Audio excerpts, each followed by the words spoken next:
Report ভাই, আমি যদি আপনার কাছে ফিরি যে কেন আসলে এই গল্পটা মানুষ দেখবে, এটা কেন আমি আসলে আকর্ষণ বোধ করব, এটার কারণ কি প্রসূন রহমান যেটি বললেন এটি, নাকি আসলে আপনি বাড়িটা কিনতে চান সেই কারণ?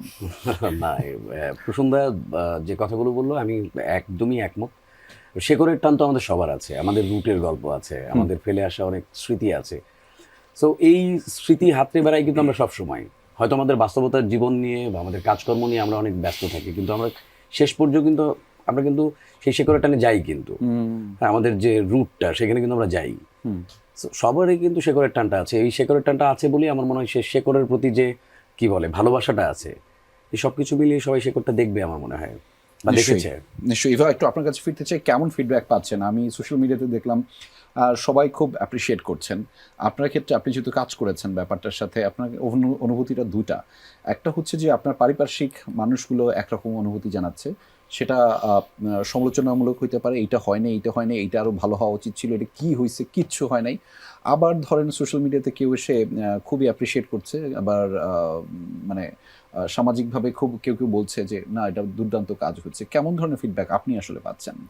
পজিটিভ ফিডব্যাকই পাচ্ছি। আমার চরিত্রটার নাম ছিল বকুল। বকুল খুবই একটা লাইট ক্যারেক্টার। বকুলের কোনো চিন্তা ভাবনা নেই, এত জটিলতা নেই বকুলের মধ্যে। তো শেকর সিনেমায় যত আহ, আপনার ক্রিটিক্যাল জিনিসপত্র আছে সেগুলো বাদ দিয়ে বকুল যখন স্ক্রিনে আসছে তখন বকুল দর্শকদের জন্য একটা রিলিফ। So okay. আমি যতদূর দর্শকদের কাছ থেকে ফিডব্যাক পেয়েছি তারা আনন্দ পেয়েছে ক্যারেক্টারটা দেখে। আনন্দটা আসলে আয়শা খানের কাছে কেমন? আয়শা, আপনি আমাকে শুনতে পাচ্ছেন? আমি সেমিন বলছি। আমি শুনতে পাচ্ছি। সো আমি আয়শা, আপনার কাছে যখন আমি বলছিলাম একটা দুর্দান্ত ছবির কথা, আপনি যে ছবিটা সোশ্যাল মিডিয়াতে পোস্ট করেছেন এত ভালো লেগেছে, সেই ছবিটা তো একটা নিশ্চয়ই একটা বার্তা দেয়, কিন্তু আপনার কাছে ফিডব্যাকগুলো আসলে কেমন ভাবে আসছে? আপনার কাছের মানুষরা কি বলছেন, দূরের মানুষরা কি বলছেন?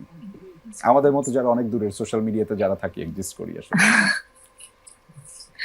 প্রথম কথা, যারা দেখেছেন তারা খুব প্রশংসা করেছেন, পুরো সিনেমাটার তো করেছেন, এবং খুব অদ্ভুত ভাবে আমাদের প্রিমিয়ার শোতে নারী দর্শক যারা ছিলেন তাদের মধ্যে থেকে কয়েকজন ফাল্গুনির যে লুক, সেই লুকের প্রশংসা করছিলেন।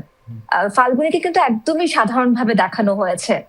কোনো চাকচিক্য তার মধ্যে নেই, তার মধ্যে তার জীবনযাপন খুবই সাধারণ, কারণ তার লাইফটাতে একটা ট্র্যাজিক ইনসিডেন্ট আছে, তার অনেক না পাওয়া আছে, অনেক চাপা কষ্ট আছে তার মধ্যে। তারপরও যে তার মধ্যে দর্শক স্নিগ্ধতা খুঁজে পেয়েছেন, তাকে দর্শকরা ভালোবেসেছেন, তার জন্য ফাল্গুনির পক্ষ থেকে আমি কৃতজ্ঞতা জানাচ্ছি।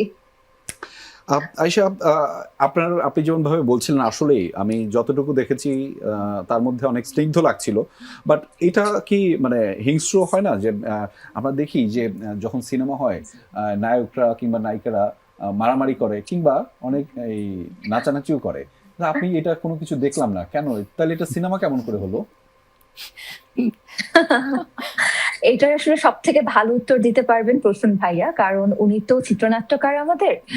উনি এভাবে লেখেনি ফাল্গুনিকে, উনি ফাল্গুনিকে চেয়েছেন খুবই শান্ত ভাবে, কারণ ফাল্গুনি হচ্ছেন একজন ধ্রুপদী সঙ্গীত শিল্পী।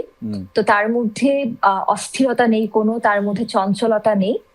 নদী যেমন শান্তভাবে প্রবাহমান, ফাল্গুনিও ঠিক তাই, শান্তভাবে প্রবাহমান নদীর মতো। ও পদ্মার মতন রাক্ষসী হয় না কখনো, ও কখনো হিংস্র হতে জানে না।